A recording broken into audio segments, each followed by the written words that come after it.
Hello, welcome to Facebook Live with Strategos. I'm Roy Harriman. I'm here with Vaughn Baker, president of Strategos International.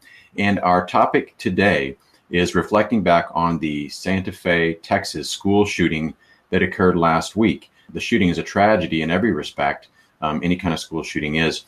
But we want to take the opportunity to look and see, is there anything we can learn to help protect students, teachers, really anyone going forward? And by the way, we welcome your comments, questions throughout our broadcast here, and we'll do our best to address those. And if you benefit from this information, we encourage you to share it.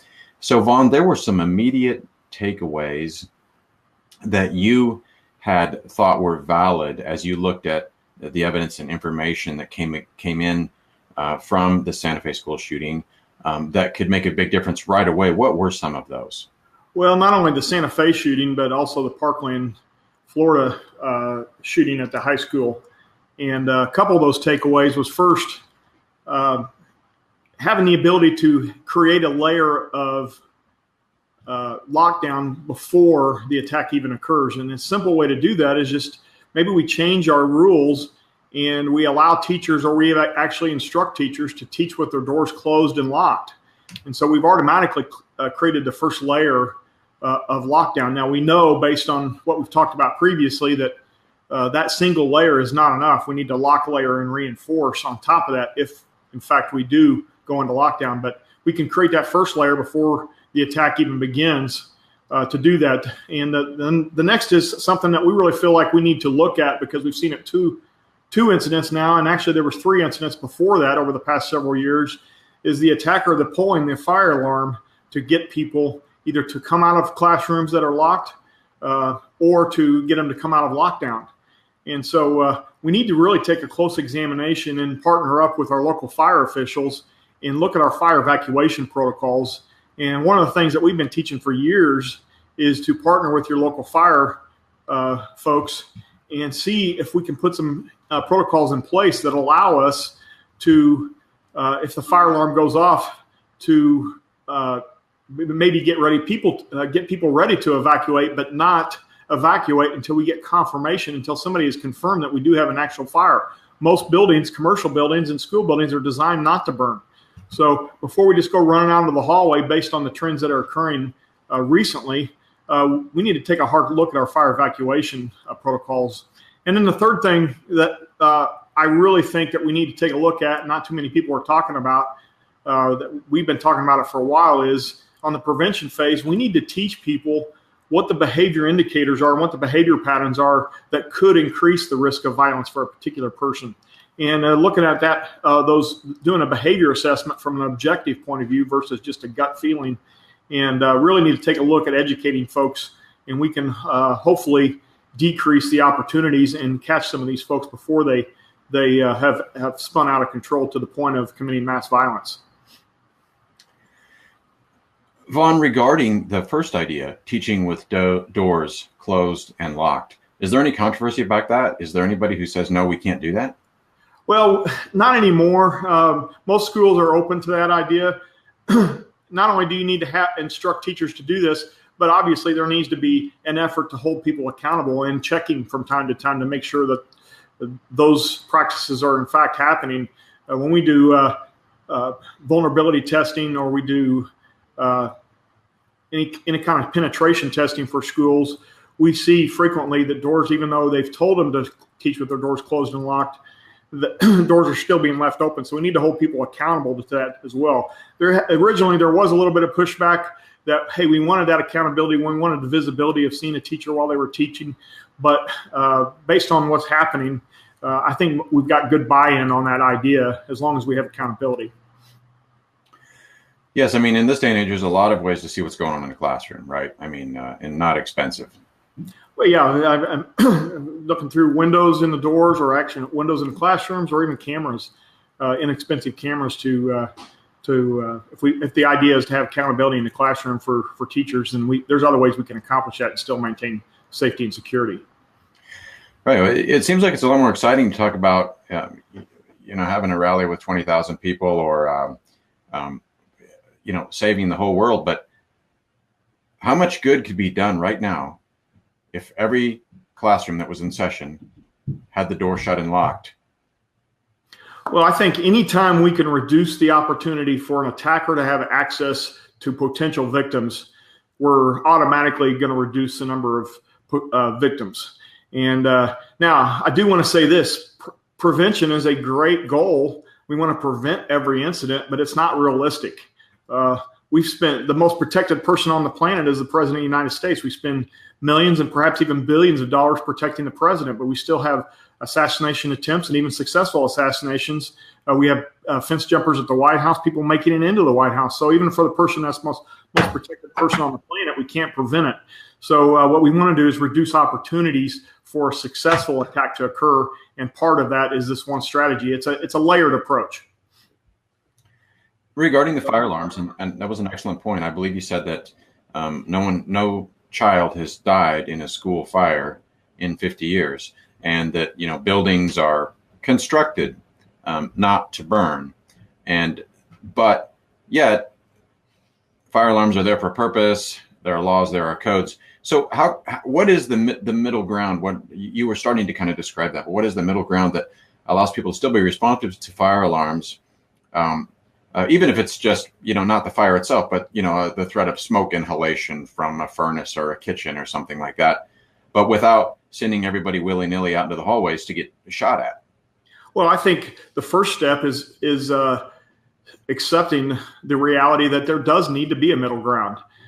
Fire officials have done a great job in reducing the number of injuries and deaths in schools as a result of these very restrictive fire codes and fire protocols, but we do need to have a balance now in terms of in understanding that some of these protocols actually put people at risk. If we require people to immediately evacuate when we hear a sound, a fire alarm going off, that's just not realistic. Not only that, if we require people to do that automatically and we say always do this or never do this, always and never are always big.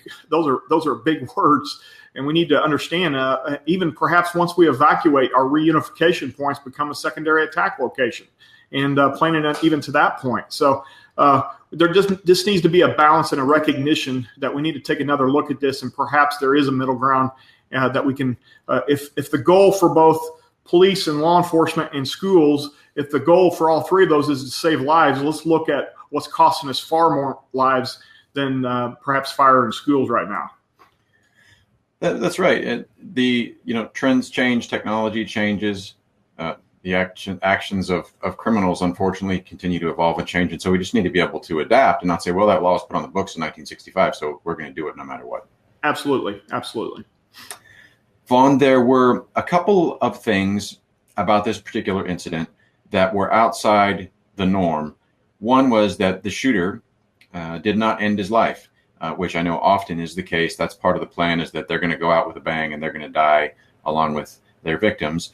The other one was that this shooter did not use semi-automatic weapons. He had a pistol and a shotgun. Any thoughts about that?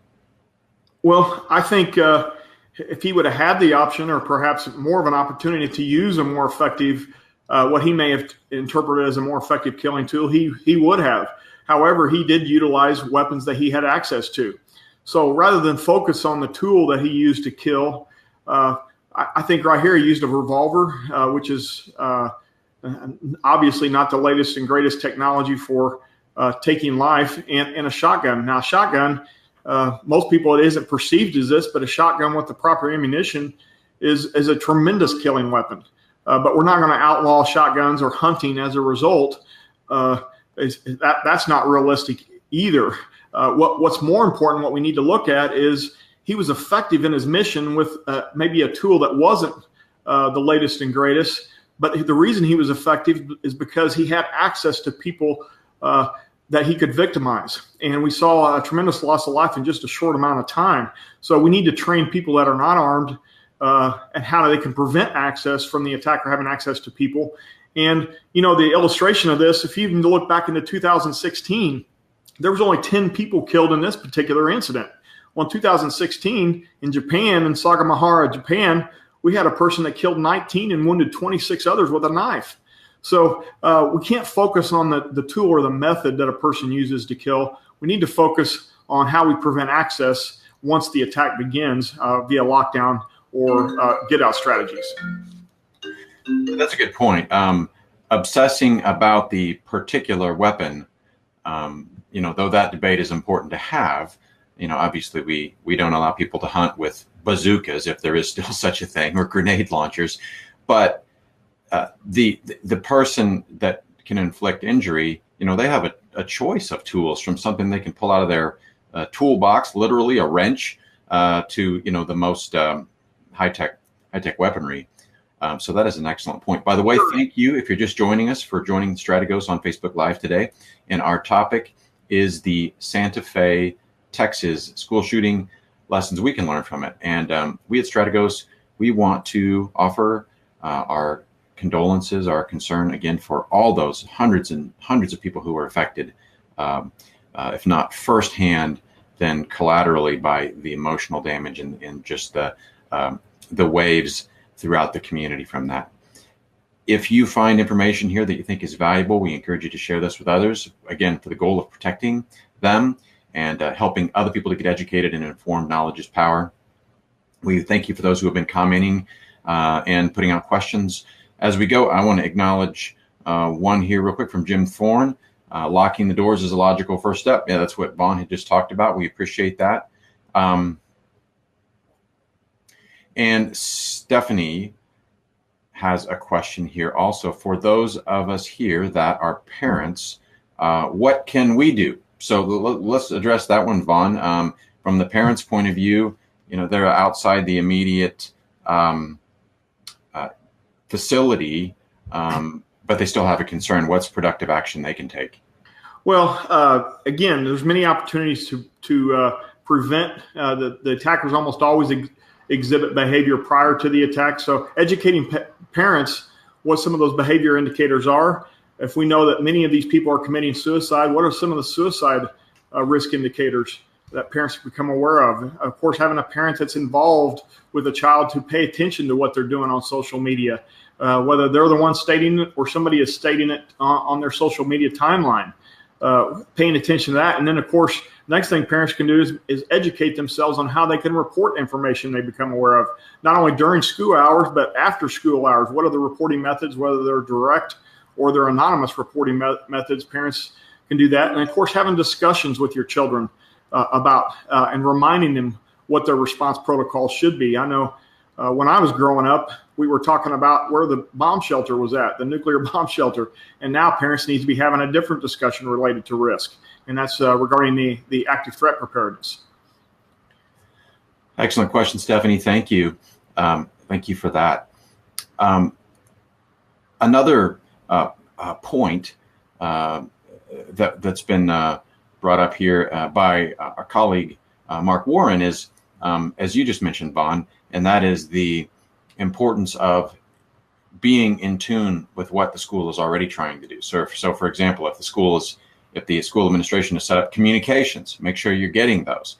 If they have a notice about a meeting about school safety, make sure you get the notice, make sure you read the notice, and just do the basic things, the fundamental things that are done, and then hopefully some more, advanced information can be shared. And by the way, we do thank you for sharing this information if you find it valuable to you. I wanted to bring up, Vaughn, a topic that is a very common one and that we talk about often, and that is that people rarely, as far as we can tell, most of the time, do not just snap. So you have a ward cleaver showing up to work every day, happy, walking in, whistling a tune, and then the next day just shoots up the office. There are usually indicators that, if you're paying attention, you can see. Now, with this particular shooter, there were some mixed messages that I've seen in the media. So I saw some Texas state officials say there were no warning signs. For example, he did not have a criminal record. But then as people began looking at this young individual's activities, he began wearing a trench coat every day. He began to get involved with extreme ideologies, fascism, communism, the occult, posting about it, talking about it, posting violent sayings, posting pictures of knives and guns. What do you think about this? On this one hand, he says, well, he had no criminal record. But then there were clearly some things that were not right.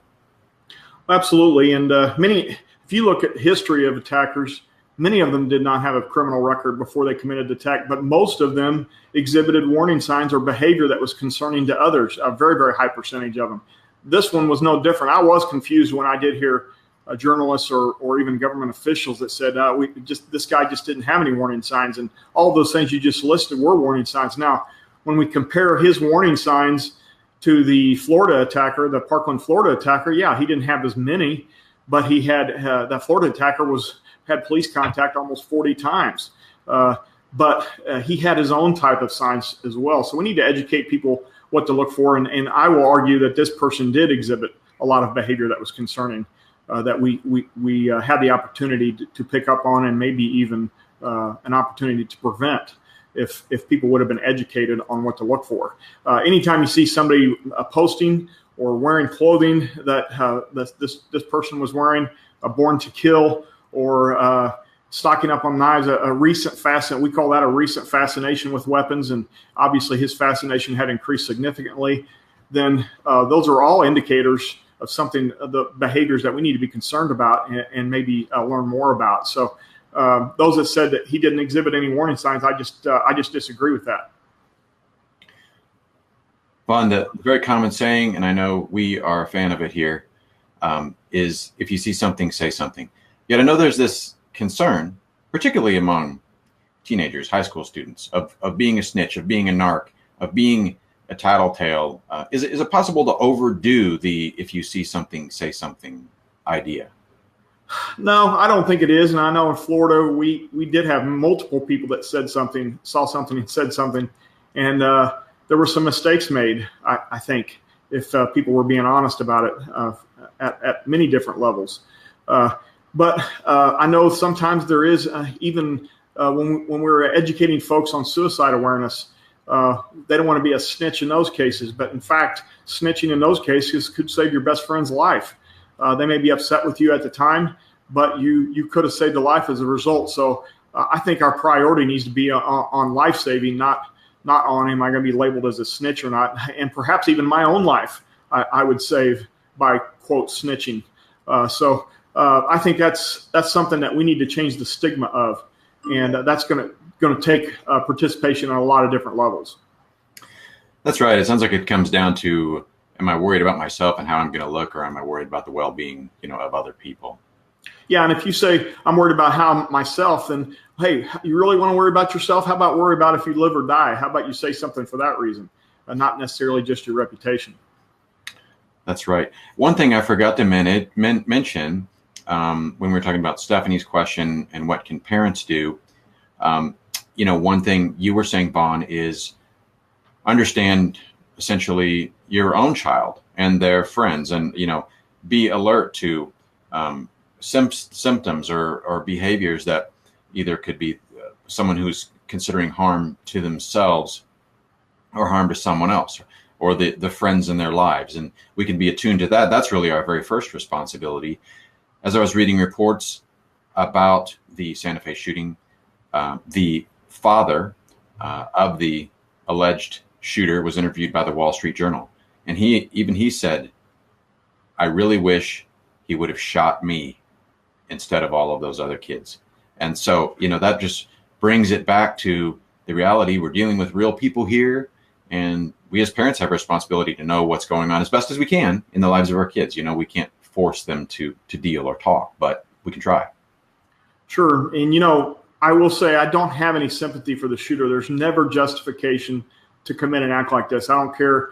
Now, most mass killers, they attempt to justify their act through a written manifesto or video manifesto. However, I don't have sympathy for them. However, in a case like this, where you have a father making that kind of a heartbreaking statement where he wishes he would have lost his own life rather than somebody else, I do have sympathy for that. And I'm sure that father has second-guessed himself on many fronts, going back even years, if he made a right decision here or there. Some of those may be realistic second guesses, and some of them maybe not. So, yeah, it just shows the heartbreak and the hurt that happens at many different levels as a result of one of these events.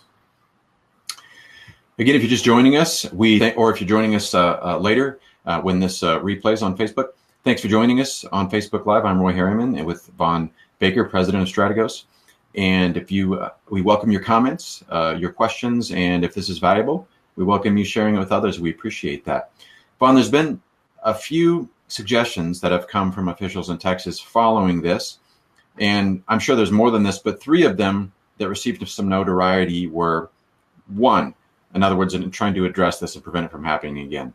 The first one was to psychologically assess all students, to essentially kind of raise a red flag for that 1% that may have tendencies towards violence.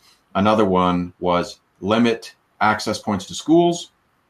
And the third one was arm teachers. Are any of these ideas helpful? Do they do more harm than good? What are your thoughts? Well, the universal screenings, really all you're capturing at that time, even if you did do it and had the resources to do it, which I would argue that you don't, all you're really doing is you're screening somebody or assessing somebody based on their particular moment in time that you do it. The Virginia Tech attacker, for instance, did very well in high school. And he was, even though he had been diagnosed with selective mutism and struggled in high school, his individual education plan that the school had come up with in his mentorship program, he did very well. Where he started going downhill from a mental health perspective is when he went to college and got away from those support systems. So if he would have been screened maybe prior to going to college, he would have done very well. But when he got to college, he went downhill. So that's an example of really maybe that's not the most effective. If we talk about limiting the number of school entrances, I've heard the term, we got to figure out a way to harden our schools. And, to tell you the truth, I get frustrated when I hear that. First of all, solutions should be based on providing effective solutions without compromising the core mission of the organization. I would say if we're going to turn our prisons into schools, we're going to compromise the core mission. Not only that, it's not even going to be effective. If you look at the studies, for instance, the Massachusetts Fusion study, they analyzed 67 school shootings between 2002 and 2012. 82% of the attackers already had access to the schools. So if we say we're going to harden our schools, well, we know the attacks are being committed by people that already have access. So hardening the schools isn't going to be the answer. And then, of course, the third one is arming teachers. And we won't say we don't recommend one way or the other way you should arm teachers. But if you do make that decision, say you're in a rural area and your law enforcement response is going to be a long ways away, just understand that that's a piece of the puzzle, but it's not a one-stop shop and one-stop solution. The more important question you have to answer is how we're going to select those teachers, properly vet them, background check, and properly train those people to protect others with firearms. That's going to be a real critical piece of success versus failure. And just know that doing that doesn't prevent it. It just stops it quicker. So all 3 of those were suggestions that made. What we need to look at is our comprehensive approaches where we can bring lots of solutions to the table and incorporate them as one big solution where we have multiple domain groups within the community that are participating. Yeah, I do agree. Also, it is frustrating when you have a situation like an active shooter or a school active shooter where you have multiple inputs that have taken years to develop to bring someone to this point. And then if someone just comes out and says, well, all you need to do is blank and all of this will stop. Well, you've worked in law enforcement and security for decades, as has your team.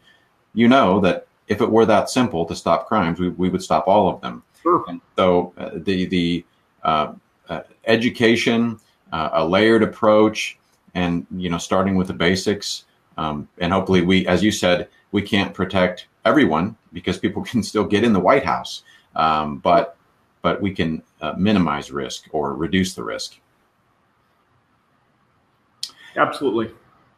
Our last question here, actually, I see Guy mentions, what can a school district do right now to get on a path to prevention? And that is very close to the question that I was going to ask. And that is, whenever an event like this happens, almost just within a couple of hours of reporting on the nuts and bolts of what's happened, it immediately lapses into a debate about gun control.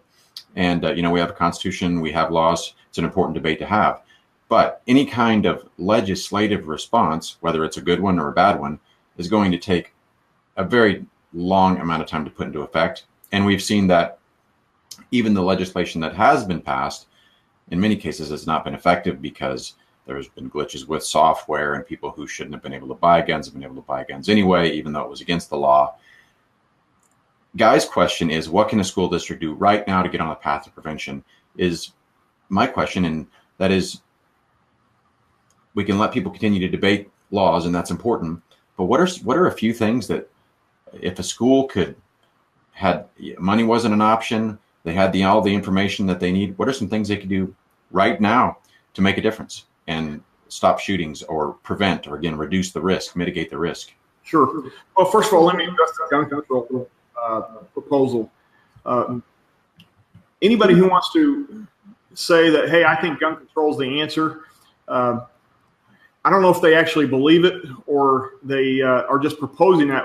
What I find offensive is somebody that tells me, uses a tragedy like this to push a worldview or a political agenda when they know it's not going to make a difference, or when they know they're not going to prevent incidents. And you need to look no further than some of the toughest gun control laws in Chicago, Washington, D.C., California, to know that we haven't done anything to reduce violence. And in many cases, we've increased our victims as a result. So just addressing that very quickly, I wanted to do that, and I do find it offensive when people use that argument just to push a worldview. The second is mass attacks where multiple people's lives get lost. That's as a result of people having access to victims. So we've got to reduce the opportunity for them to have access. Now, we talk about that could be with a gun, it could be with a knife, it could be with, in the case of Nice, France, it was a box truck where he killed 84 people in Nice, France.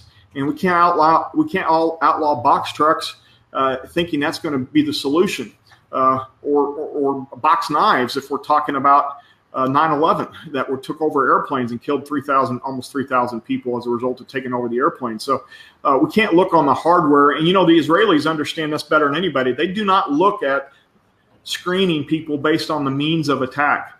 They do security better than anybody in the world at their airports and at different parts of Israel.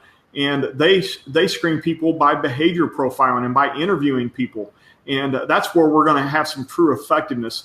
What I think schools have done a pretty good job on lockdown response and lockdown failure response. But we haven't still gotten many schools to buy into this idea of prevention through education on what behavior risk of behavior indicators are, and how to do an objective behavior assessment. And through our behavior pattern recognition course, we teach schools how to do an objective behavior assessment using multidisciplinary assessment teams. So those are just a few things that we could do and make a big difference. We're never going to prevent all of them, but what we can do is we increase the opportunities to prevent, and that's really what we're after. We posted an interview that your colleague Mark Warren did with a local school district here in the Kansas City area, and just a local media station did an undercover investigation where they just simply went to schools and buzzed to see if someone would open the door. And what they found, at least in this one particular string of reporting, is when they buzzed, the door was open for them, no questions asked. Now, it's a lot easier to stop that than it is to pass gun control legislation. Sure. Having the technologicals and processes in place, those are only as good as if they're being followed and being exercised. So we need to test those occasionally and hold people accountable, and have the proper human resources, enough human resources to make sure we do those processes. So that's an example of having all the right tools, but we didn't use them. And as a result, we put people at risk. Being able to lock doors and not locking them. It's the same thing. It's not exciting to have a rally where people are holding banners that say lock doors, right? But yet, if we're not doing that, we really have no business agitating for technical points of which weapon and which clip can be used if we're not locking the doors. I agree. And talk about some low-hanging fruit where we see some opportunities for improvement. That would be, there's really no argument to not doing it, especially from an expense point of view. That costs you nothing. except the time it takes to educate people and to enforce it. So yeah, it's not the only answer, but it's a start. That's right. Great comments from everyone. We appreciate the participation, and we appreciate your comments later on. We will see those, and others who are subscribed to the feed will see the comments as well. So we do appreciate questions, comments, insights, and sharing this if you found it of value to you. Our goal is to educate, equip, and protect people. Vaughn, before we wind down, any other thoughts as we look back at Santa Fe? No, I mean, our prayers go to the families. You see the kids that were affected and lived, or you see the families that were affected because they had a loved one die. It just breaks your heart. And to know that maybe perhaps some of those were preventable, if we put a little bit of effort in on the front side, that's even more tragic. So our prayers are with them. Absolutely. And we can close with a comment from Antonia Rodriguez, and we appreciate it. Good discussion, a good opportunity to educate schools for the coming school year. That's what we want. We want to be a part of the solution. So, Antonia, thank you very much. And thanks to everyone for watching. Vaughn, we thank you for your comments as well. And everyone have a fantastic day and a safe week.